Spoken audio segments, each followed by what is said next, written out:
జరుగుతుందో అన్న దాని గురించి సరైనటువంటి ఆలోచన లేకపోవడం, మరణం తర్వాత ఏం జరుగుతుందో దాని గురించినటువంటి సత్యం మనిషికి తెలియకపోవటం వల్ల ఈ భూమి మీద అల్పకాలం పాపభోగాన్ని అనుభవించడమే జీవితం అనుకొని నిత్యకాలపు శిక్షకి మనుషులు వెళ్ళిపోతూ ఉన్నారు.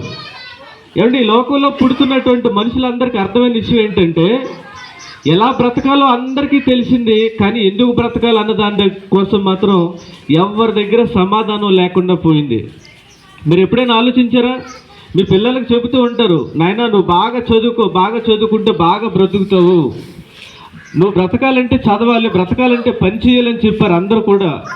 అందరూ చెబుతూ ఉన్నారు. కానీ ఏ ఒక్కరు కూడా బ్రతుకు ఎందుకు అన్నదాన్ని మాత్రం ఎవరు చెప్పలేకపోయారు. ఈ ప్రశ్నకి సమాధానాన్ని యేసుక్రీస్తు వారు చెప్పారు. ఏమండి, మీరు ఒక వస్తువు కొన్న తర్వాత దాని ఉపయోగం ఏంటో ఎలాగ వాడాలో మీకు తెలియనప్పుడు దానిని చేతులారా పాడు చేస్తారు. అందుకే విలువైనటువంటి వస్తువులు పసిపిల్లలకి చిన్నపిల్లలకి ఇవ్వరు, ఎందుకంటే వాళ్ళు పాడు చేస్తారు కాబట్టి. మనిషి ఎంతో విలువైనటువంటి ఈ జీవితాన్ని, ఈ మానవ దేహం యొక్క ఖరీదు ఎంతో తెలుసా? ఇంటర్నేషనల్ మార్కెట్లో ఈ శరీరానికి 340 కోట్ల రూపాయలు మానవ దేహానికి ఖరీదు ఉంది. ఇంత ఖరీదైనటువంటి మానవ దేహము ఒక్కసారి కనుక ఈ లోకాన్ని విడిచిపెట్టి వెళ్ళిపోతే తిరిగి రాని ఈ జీవితం ఎంత ఖరీదైందో ఆలోచించండి.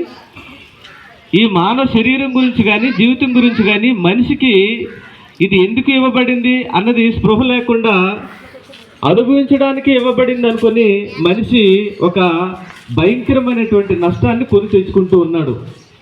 విలువైన వస్తువులు మీ పిల్లలకి వారికి వాడటం రాలన్నప్పుడు మీరు భయపడతారు ఇవ్వటానికి. అలాగే మనిషి ఎందుకు పుట్టాడు, దేనికోసం బ్రతకాలి తెలియనప్పుడు ఈ